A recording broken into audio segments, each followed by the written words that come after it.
Góðan daginn, ég heiti Vilhjálmur og er forstöðumaður Fablab Hornafjarðar. Í þessu myndbandi ætlum við að læra á forritið Slicer for Fusion. Við ætlum að byrja á því að sækja skjal sem heitir Gina og ég ýtti hérna import og ég er hérna með skjal sem er STL skjal. Við gerum open. Svona, þá opnast þetta upp. Ég hægri smelli á músina og þá get ég snúið. Áður en ég byrjaði að fara í forritið þá langar mig að láta ykkur vita að hérna upp í hægra horninu er Quick Start Tips og hérna er hjálp og support forum og svo beint á hérna heimasíðunni hjá Fusion. Það er mjög gott að lesa eins og hérna hjálpin. Við smeltum hjálpina, þá erum við með hérna PDF-skjal sem er ótrúlega góð lesning. Það eru vandaðar upplýsingar hérna hvernig forritið virkar og hvernig á að stýra því. Ok, ég ætla að setja hérna niður með það. Við byrjum á því að fara og sækja skjal sem við ætlum að nota. Ég bara fór í import sem var hérna og þá kom þessi mynd upp og það er hægt að nota þennan kassa hérna uppi til þess að stýra sér aðeins vinnuumhverfið. Þetta er voða svipað bara eins og í öðru scrollmúsin, inn og út, nota scrolltakkan. Hægri smella, þá get ég farið svona og snúið mér í kringum. Þannig að þetta er allt mjög svipað. Ef ég held Ctrl-takkanum inni þá get ég fært mig til hliðana og upp og niður. Ok, það sem við þurfum að gera í byrjun er að ákveða í hvað málsetningu við ætlum að vinna.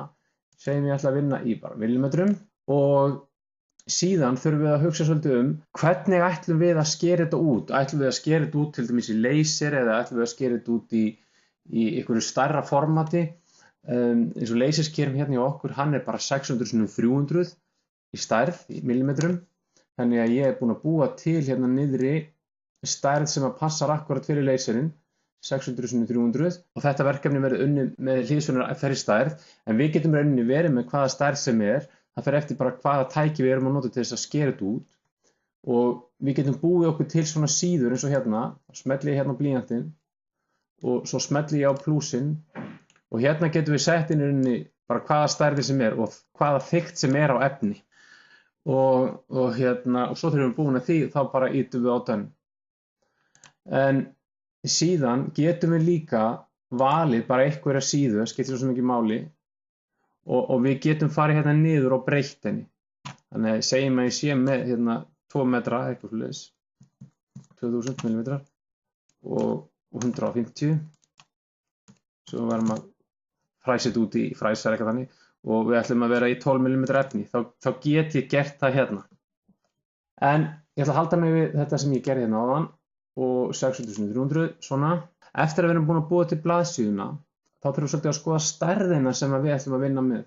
Ef ég smelli hérna original size, þá fer hún bara akkurat í þá stærð sem að þrívíddarskjalið er búið til. En ef ég fer í uniform size hérna og slekk á þessu, og þá get ég í rauninni sett þá stærð sem ég vill. Segjum ég skrifi 200 hérna og enter og þá breytir hún stærð. Ég get bara að nota upprunalegu stærðina á þrívíddarskjalinu eða sett mína eigin stærð á skjalinu, minnka eða stækka það. Ok, eftir þetta verðum við, ég ætla aðeins að minnka þetta, þetta er svolítið stórt fyrir laserinn okkar. Ég ætla bara að segja hérna 120, svona. Þá höldum við áfram og næsta skref er að velja þá aðferð hvernig við ætlum að sneiða niður teikninguna. Við erum hérna með 6 aðgerðir sem við getum valið og eiginlega besta leiðin til þess að útskýra þessar aðgerðir er að skoða eins PDF-skjalið sem við vorum með í byrjun, smella hérna. Hérna er fyrsta aðgerðin, þá sneiðum við þetta niður, við getum sneitt þetta til hliðana eða upp. Það erum við rauninni bara að hlaða upp sneiðum til þess að búa til þrívíddarteininguna. Hérna notum við rauninni smellum við saman formunum eða sneiðunum til þess að búa til þrívíddarteiningu. Hérna erum við að búa til þessi þrívíðu form með því að setja saman þrívíð form og við getum haft áhrif á hvernig formin eru með því að hreyfa til línu, svo þessi hérna lína. Ok, síðan er þessi aðferð hérna, radial slices, þá erum við með miðpunkt og sneiðarnar myndast út frá miðpunktinum. Við getum fjölgað sneiðunum og bæði á x-ásinn og y-ásinn. Síðan er þetta hérna til þess að búa til folded panels og raða saman síðan formunum ekki ósvipað og origami. Í 3D slices þá erum við að búa til þrívíddarmódel. Þetta lítur út fyrir að vera eins og hérna, en í rauninni er þetta bara yfirborð. Við erum með þunnt yfirborð sem við getum búið til. Þannig að módelið er tómt á innan. Ok, þetta er þessi útskýring, ég ætla að loka núna. Förum þá og pröfum þennan fyrsta möguleika sem heitir Stack Slices. Smelli hérna á Stack Slices. Við sjáum þá á skjalinu hérna að hér eru komnar sneiðar og forritið er búið að útbúa tvívíð form hérna á 600x300 skjali sem við bjuggum til hérna í upphafi, þetta hérna. Breytum þá aðeins stærðinni ef ég fer hérna og segi bara 80, enter. Og þá sjáum við að sneiðunum hefur fækkað. Nú passar þetta á 4 blöð. Síðan ætla ég aðeins að breyta 8 ef ég fer hérna í Slice Direction og ég ætla aðeins að snúa hérna og við sjáum hérna sneiðarnar vel. Við erum með 600x300 og við erum með 3 mm þykkt efni. Við erum búin að minnka skjalið þannig að þetta virðist svolítið gróft núna.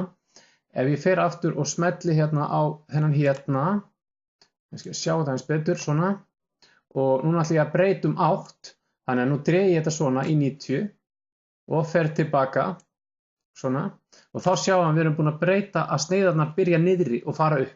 Þá hefur formunum fjölgað hérna, en við erum ennþá með þetta á 4 blöðum. Hérna undir Stack Slices eru möguleikar til þess að stýra hvernig við röðum hlutnum saman. Ef við sjáum hérna í teikningunni þá eru göt hérna og í rauninni er hægt að stinga pinna í gegnum þetta, þá væri pinni sem fer hérna í gegn og hjálpar okkur að raða þessu rétt saman. Ef við smellum hérna á þennan valmöguleika hérna og þá getum við stýrt hvar þessi pinni á að fara í gegn. Við getum fært hann til. Og þið sjáu hérna að þetta er búið að færast til hérna í módelinu, þessi punktar hérna. Skellir svo hérna aftur í miðjuna, svona. Þetta er þá breiddin og svo er hérna gerðin á þessum götum, hvernig við viljum hafa gerðina. Höldum nú áfram og skoðum Modify Form.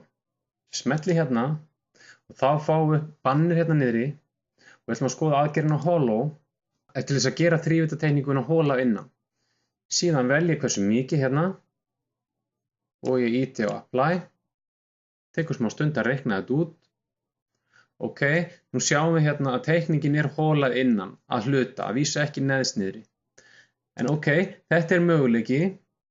Síðan hérna getum við þykkt þetta og svo hérna eitthvað sem heitir Skinra. Að gera að pröfa þessa aðgerð. Næst ætlum við að skoða Assembly Steps.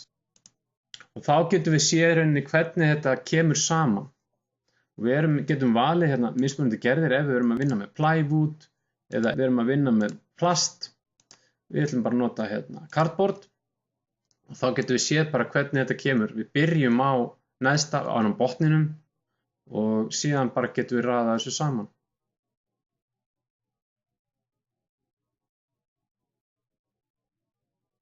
Ok, næsta skref er að vista út þessa tvívídd sem er hér og þá smellum við á Get Plans og við höfum nokkra valmöguleika en við ætlum að vista þetta út sem PDF. Við þurfum ekki að huga málsetningum hér því að við erum þegar búin að velja millimetra hérna.